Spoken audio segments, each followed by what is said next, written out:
हमारे सामने ये एक इक्वेशन लिखी हुई है जिसमें बीच के एक बराबरी के निशान पे 2 के बजाय 3 डंडे लगे हुए हैं। इसका मतलब होता है कि इक्वेशन नहीं, ये आइडेंटिटी है। यानी कि ये जगह और ये बाईं और दाईं जानिब आइडेंटिकल हैं, एक दूसरे से यकसा हैं। एक्स की हर मिकदार के लिए ये दोनों आपस में बराबर रहेंगे। खैर, हमें इस रियाजी में, इस इक्वेशन में, इस आइडेंटिटी में हमें सी और डी इसकी मिकदार पता करनी है। तो कोई मसला नहीं है। ऐसी चीज़ को करने का तरीका ये होता है कि आप दोनों तरफ इसको बिल्कुल सिंप्लीफाई कर देते हैं, बिल्कुल फैला देते हैं और फिर आपस में मुवाजना करके देखते हैं कि भाई क्या किसके बराबर आ रहा है। तो ये तो हो चुका है वैसे ही, मतलब इसको कुछ और कर नहीं सकते। अलबत्ता यहाँ पे ये जो है इसको थोड़ा फैलाया जा सकता है। एक्स प्लस डी पूरे के ऊपर स्क्वायर लगा हुआ है, और स्क्वायर का मतलब क्या होता है कि ये अपने आप से ज़र्ब हो रहा है। तो इसको अपने आप से ज़र्ब कर देते हैं, हम कोई मसला ही नहीं है, हम इसको 2 बार लिख देते हैं। ठीक है जी, ये हम इसको ऐसे लिख रहे हैं। तो इसमें ये क्या हो जाएगा, ये एक दूसरे से ज़र्ब होंगे। तो पहले हो जाएगा एक्स, इस एक्स से ज़र्ब होके एक्स स्क्वायर, फिर एक्स इस डी से ज़र्ब होके एक्स डी।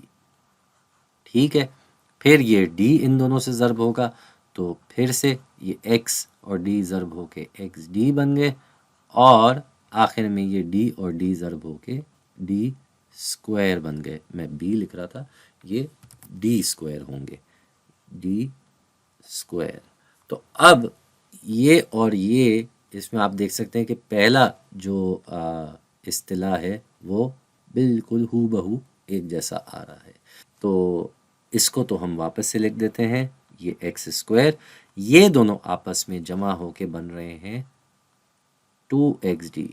एक ही जैसे है ना, xd और xd आपस में जमा हो रहे हैं तो 2xd, और आखिर में हमारे पास आ गया डी स्क्वायर। तो इसका क्या मतलब हुआ, इसका मतलब हुआ कि हमारे पास 3 चीज़ें जो हैं यहाँ पे लिखी हुई थी और 3 चीज़ें इधर भी लिखी हुई हैं। तो ये और ये आपस में बिल्कुल एक दूसरे से यकसा हैं। तो इससे हमें पता चलता है कि भाई एक तो एक्स स्क्वायर और एक्स स्क्वायर आपस में ये आ गए, ये और ये। फिर दूसरा जो हमारे पास आ गया वो ये आ गया कि ये 5x और ये आपस में बराबर हैं, तो 5x और 2xd ये आपस में बराबर हैं। और तीसरा हमारे पास ये आ गया कि ये c और ये डी स्क्वायर आपस में बराबर है, ये c और ये डी स्क्वायर आपस में बराबर है। ठीक है, अब यहाँ तो हमारे पास बिल्कुल एक ही जैसी चीज़ है, इधर अलबत्ता कुछ फ़र्क है। डी हमें पता करना है क्या है। तो हम देख सकते हैं दोनों तरफ x मौजूद है, तो ये x तो कट जाएगा। तो हमारे पास 5 इज इक्वल्स टू 2d आ गया।